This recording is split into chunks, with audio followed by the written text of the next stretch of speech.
الحمد لله والصلاة والسلام على رسول الله اما بعد. برادران و خواهران گرامی، السلام علیکم و رحمت الله و برکاته. امیدوار هستم که تمامتان جور و صحتمند باشید. درس امروزی ما و شما حل تمارین است. حل میکنیم تمرین اول را. تمرین اول: اجیب عن الاسئله الآتیه. میگه جواب بدین این سوالایی که در تحت میآید، اینها را جواب بدین. شما میبینید که در این صفحه 2 سطر است. سطر اول همچنان سوال و سطر دوم همچنان سوالات است که اینها را باید جواب بدهیم و اینها کار خانگی است.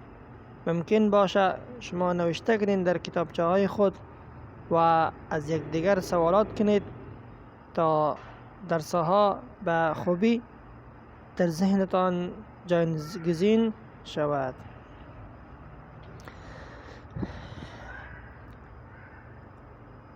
ما اسمک؟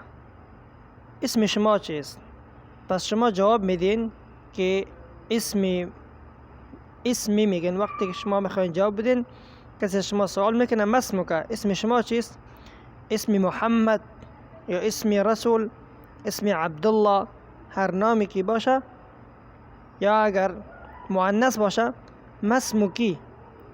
درست است؟ ما اسمکی در زیر کاف یک کسره بزنید. ما اسمکی یعنی اسم شما چیست؟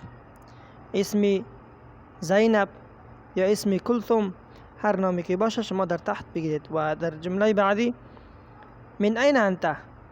تو از کجا هستی؟ انا من افغانستان در جواب میگین، یا انا من پاکستان، انا من السعودیه، انا من الیابان. از هر جایی که باشین شما در جواب همچنان جواب میدید.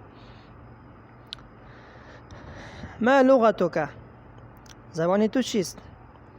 لغتی الفارسیه. لغتی الفارسی در جواب. این ابوک؟ پدری تو کجاست؟ ابی فی المستشفى یا ابی فی البیت یا ابی فی الغرفه، هر جوابی که شما دارید. این امک؟ الک اخ؟ آیا برای تو برادر داری؟ این امک در جواب شما نوشته کنین، یاد بگین. امی فی البیت. الک اخ؟ نعم لی اخ. الک اخت؟ نعم لی اخت واحده. عندك سيارة؟ آیا نزدی تو موتر است؟ موتر داری؟ نعم عندي سيارة.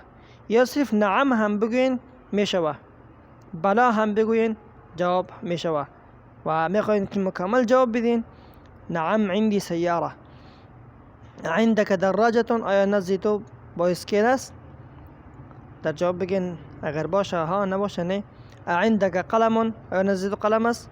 عندك دفتر؟ کتابچه. ابوک تاجر؟ ابوک تاجر؟ آیا پدر تو تاجر است؟ من این محمد؟ ما لغته؟ زبان او چیست؟ این ابوه؟ پدری او کجاست؟ این امه؟ مادری او کجاست؟ من این حمزه؟ ما لغته؟ حمزه از کجاست؟ ما لغته؟ این ابوه؟ این زینب؟ این زوجها؟ زوجها مدرس؟ تمام اینها سوالات است که اینها را شما حل میکنید. و تمرین بعدی انتقال میکنیم.